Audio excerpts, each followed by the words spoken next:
में दानिश बेड पर बैठा अपने लैपटॉप में कुछ काम कर रहा था। उसने अभी बाथ नहीं लिया था। तभी उसके रूम का गेट नॉक हुआ।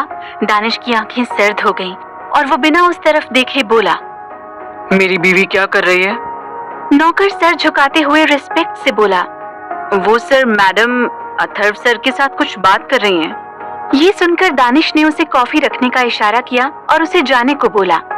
नौकर कॉफी रखकर वहां से चला गया। वहीं दानिश कॉफी का एक सिप लेते हुए किसी गहरी सोच में था और वो बोला, तुम किसी और पर अपना इतना समय नहीं दे सकती सिली गर्ल। ये कहते हुए दानिश वापस से अपने लैपटॉप में घूरने लगा। वहीं अथर्व अंतरा से बातें कर रहा था। अंतरा को अथर्व से इतने दिनों बाद बात करके बहुत अच्छा लग रहा था। तभी अंतरा को बात करते हुए अचानक से खांसी आने लगी और अथर्व उसे देखकर जल्दी से पानी पिलाने लगा, जिस वजह से अथर्व और अंतरा एक दूसरे के काफी करीब आ गए थे। उनकी पोजीशन अनफेयर थी, पर उन्हें इस सब की फिक्र नहीं थी।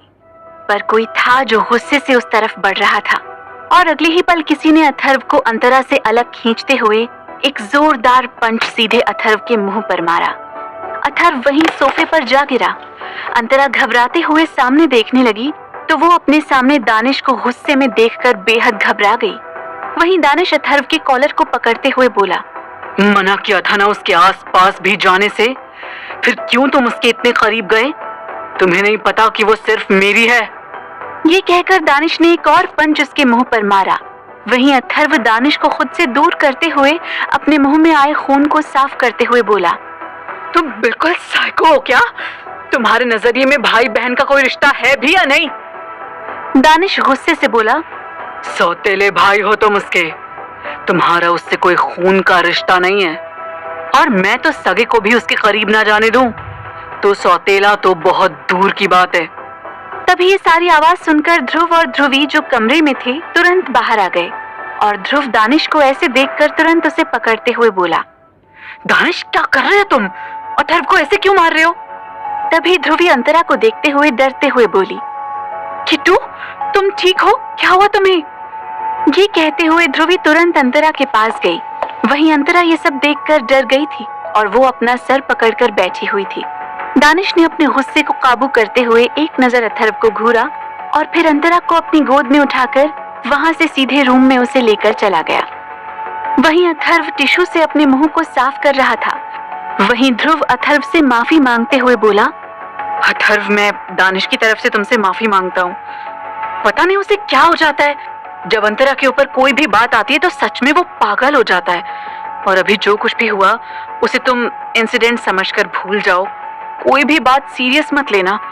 अथर्व ध्रुव की बात पर हामी भरते हुए गहरी सांस लेकर बोला, मैं समझता हूँ वो मेरी किट्टू के पीछे कुछ ज्यादा ही पागल है। कोई बात नहीं, मैं अभी आता हूँ।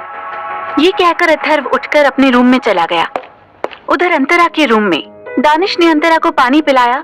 अंतरा चुपचाप पानी पी लेती है तो दानिश उससे सख्त आवाज में बोला, क्या कर रही थी तुम उसके साथ?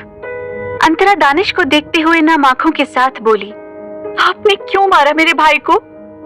आपको पता भी है वो सगे भाई से भी बढ़कर है मेरे लिए, और आप ऐसे गंदे इल्जाम लगा रहे थे उनके ऊपर। छी! ये कहते कहते अंतरा चुप हो गई और उसकी आंखों में आंसू आ गए। वहीं दानिश उसकी सारी बातें ध्यान से सुनते हुए फिर खुद को कंट्रोल कर लेता है और अंतरा के चेहरे को सहलाते हुए नर्म आवाज में बोला, okay, I am sorry but मैं क्या करूं? सिली गर्ल, तुम्हें किसी और के साथ देखकर मैं अपना कंट्रोल खो देता हूं, इसलिए तुम्हें खुद किसी और के पास नहीं जाना चाहिए सिवाय मेरे। दानिश की ऐसी बातें सुनकर अंतरा उसे गौर से देखने लगी। दानिश उसके करीब झुककर उसके होठों को अपने होठों से दबाते हुए बोला, आगे से ऐसा नहीं होना चाहिए सिली गर्ल, वरना मैं किसी की जान भी ले सकता हूँ। तुम मेरे अलावा किसी के भी करीब नहीं जाओगी। दानिश की आवाज काफी डरावनी थी, जिसे सुनकर अंतरा सहम गई और दानिश उसे धीरे धीरे किस करने लगा। अंतरा दानिश के कपड़े कस कर पकड़ लेती है। कुछ समय बाद दानिश अंतरा से अलग होकर वॉशरूम में जाते हुए बोला, मैं फ्रेश होने जा रहा हूँ, तुम मेरा यहीं वेट करो। दानिश ऑर्डर देते हुए वॉशरूम में चला गया। वहीं अंतरा चुपचाप अपना सर टिकाए बैठी थी। वो दानिश की हरकतें सोच रही थी। उसे दानिश के बढ़ते पागलपन से अब डर लगने लगा था। कुछ देर बाद दानिश फ्रेश होकर वॉशरूम से बाहर आया। अंतरा उसे चुपचाप देखती रही। वहीं दानिश उसे देखते हुए क्लोजेट में चला गया और कुछ समय बाद वो डार्क कपड़ों में रेडी होकर बाहर आया। अंतरा दानिश को हमेशा डार्क कपड़ों में ही देखती थी, जिस वजह से वो आज बोली, आप हमेशा ऐसे काले कपड़े क्यों पहनते हैं? दानिश मिरर के सामने जाकर अपने बालों को सेट करते हुए बोला, क्योंकि काला रंग कभी अपना रंग नहीं बदलता। अंतरा दानिश की ये बात सुनकर कंफ्यूजन में उसे देखने लगी तो दानिश अपनी वॉच पहनते हुए अंतरा के पास आकर बोला, let it be silly girl, तुम नहीं समझोगी, चलो अब चलते हैं। ये कहते हुए दानिश ने अंतरा के हाथ को पकड़कर उसे ठीक से खड़ा किया। तभी अंतरा बोली, दानिश मैं आपको समझना चाहती हूँ। दानिश अंतरा की बात सुनकर उसे गौर से देखने लगा और फिर वो उसकी बातों को इग्नोर करते हुए बोला, लेट्स गो। ये कहकर दानिश अंतरा को रूम से बाहर ले आया। वहीं अंतरा ने दानिश से फिर कुछ नहीं कहा और चुपचाप उसके साथ नीचे आई। नीचे सभी महाकालेश्वर मंदिर जाने के लिए तैयार हो चुके थे। बिपाशा जी दानिश और अंतरा को देखते हुए बोली, दानिश अंतरा को संभाल कर मंदिर लाना। दानिश एक्सप्रेशनलेस होकर बोला, यस मॉम। बिपाशा जी फिर शिशिर जी और बाकी सभी के साथ चली गईं और ध्रुव ध्रुवी के साथ चला गया। उधर अथर्व वहीं खड़ा दानिश को देख रहा था। दानिश की नजर जब उस पर गई तो उसकी नजर अपने आप कठोर हो गई और वो अंतरा को वहां से सीधे बाहर की ओर लेकर चला गया। अथर्व भी फिर वहां से चला गया। दानिश अंतरा को कार की पैसेंजर सीट पर बैठाते हुए उसकी सीट बेल्ट को लगा रहा था और अंतरा कपकेक से बातें कर रही थी और कपकेक धीरे धीरे किक कर रहा था, जिससे अंतरा हंस रही थी। दानिश अंतरा को हंसते हुए देखकर बोला, तुम्हें किस लिए इतनी हंसी आ रही है सिली गर्ल? ये कहते हुए दानिश ड्राइवर सीट पर बैठ गया। वहीं अंतरा मुंह बनाते हुए कपकेक से बोली, कपकेक तुम्हारे डैड एक नंबर के जल कुकड़े हैं, इन्हें मेरी हंसी भी अच्छी नहीं लगती।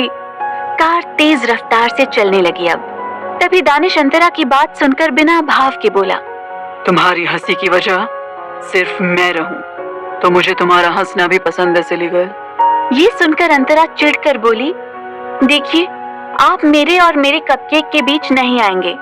हम दोनों एक दूसरे के साथ हंसकर बातें करेंगे और मस्ती करेंगे। तभी दानिश ने कार रोक दी और अंतरा की तरफ देखकर ठंडी आवाज में बोला, अगर ऐसी बात है तो मैं इस बच्चे को ही नहीं आने दूंगा। अंतरा दानिश की बात सुनकर शॉक्ड थी। वो उसे देखते हुए हकलाते हुए धीरे से बोली, आप ऐसा कह भी कैसे सकते हो? दानिश अंतरा को धमकाते हुए बोला, क्योंकि ये मेरा अंश है और अगर इसके आने से तुम मुझसे थोड़ा भी दूर हुई तो तुम सोच सकती हो कि मैं कैसा इंसान हूँ। ये सुनकर अंतरा का चेहरा गुस्से से लाल हो गया और वो चिल्लाते हुए बोली, मुझे कहीं नहीं जाना आप जैसे दानिश दानव के साथ। दानिश अंतरा के चिल्लाने पर उसे घूरते हुए बोला, ये क्या बीच रास्ते में ड्रामा कर रही हो तुम?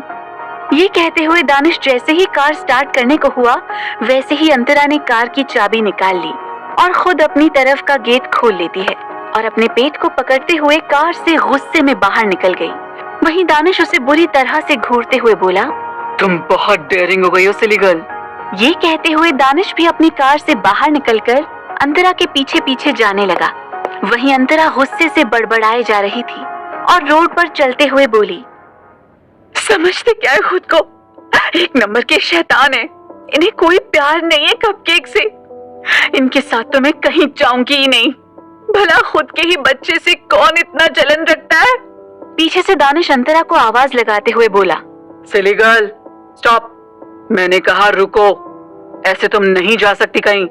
दानिश की आवाज पर अंतरा मुड़ते हुए गुस्से से बोली, मैं जाऊंगी, जहां मर्जी होगी वहां जाऊंगी, पर आपके पास तो नहीं रहूंगी, समझे आप? वहीं आसपास सड़क के लोग उन दोनों को देख रहे थे। तभी एक औरत अंतरा को देखते हुए मुस्कुरा कर बोली, बेटा अपने पति से ऐसे गुस्सा नहीं होते, देखो वो तुम्हें कैसे मनाते हुए पीछे पीछे आ रहा है। अंतरा उनकी बात सुनकर दानिश को घूरती है जो उसके करीब आ रहा था और उसके पास आकर उसके हाथों को पकड़ते हुए बोला, बहुत हो गया तुम्हारा ड्रामा, अब चलो सीधे से मेरे साथ। अंतरा उस औरत को देखते हुए बोली, देखा आंटी कैसे ऑर्डर दे रहे हैं साथ चलने के लिए। ये प्यार से भी तो कह सकते हैं ना, पर नहीं, ये मेरे पति नहीं एक शैतान है। जिन्हें मेरा खून पीना आता है, इसीलिए मुझे नहीं जाना इनके साथ। ये कहकर अंतरा दानिश से अपने हाथों को छुड़ाती है और आगे बढ़ने लगती है। और तभी अंतरा को एक ठेले पर भुट्टा बेचने वाला दिखा। बारिश का मौसम था और अंतरा के मूड स्विंग्स भी हो रहे थे इस हालत में, इसलिए अंतरा संभलते हुए ठेले के पास गई। वहीं दानिश अपने आप को कंट्रोल करते हुए इधर उधर घूर रहा था। सभी उन्हें ही देख रहे थे। दानिश ये देखकर किसी को कॉल करता है और वापस से अंतरा के पास गया और वहीं खड़ा होकर अंतरा को भुट्टे खाते हुए देखने लगा। अंतरा दोनों हाथ से पकड़कर भुट्टे को खाते हुए हल्की हल्की बारिश को एंजॉय कर रही थी। दानिश ने उसे खाने से नहीं रोका और बस उसे देखे जा रहा था। वहीं अंतरा की नजर जब दानिश पर गई तो उसका मुंह बन गया। तभी अंतरा ने आसपास कुछ नोटिस किया। उसने देखा कि वहां की पूरी रोड अब खाली हो चुकी थी, जहां कुछ देर पहले सब उन्हें घूर रहे थे। अंतरा को ये देखकर बड़ा अजीब लगा। उसे समझ नहीं आया कि ये सब खाली कैसे हो गया। वो इस बात से अनजान थी कि ये सब उसके पति की ही मेहरबानी थी, पर फिर वो अपने भुट्टे खाने पर ध्यान देने लगी। वहीं जब उसने अच्छे से पेट भर खा लिया, तब दुकान वाला अंतरा से 30 रुपए देने को बोला। अंतरा ये सुनकर अपने कंधे पर हाथ लगाती है, पर उसे याद आया कि वो तो पर्स घर पर ही भूल आई थी। ये महसूस करके अंतरा का मुंह रोने जैसे बन गया और वो उस दुकान वाले की तरफ देखते हुए अपने दांत दिखाते हुए बोली, अंकल, एक्चुअली मेरे पास पैसे नहीं है। क्या होने वाला है इनकी जिंदगी में अब आगे? क्या चैन से जीने देंगे इनके दुश्मन इन्हें? जानने के लिए सुनते रहिए वजह तुम हो, सिर्फ पॉकेट FM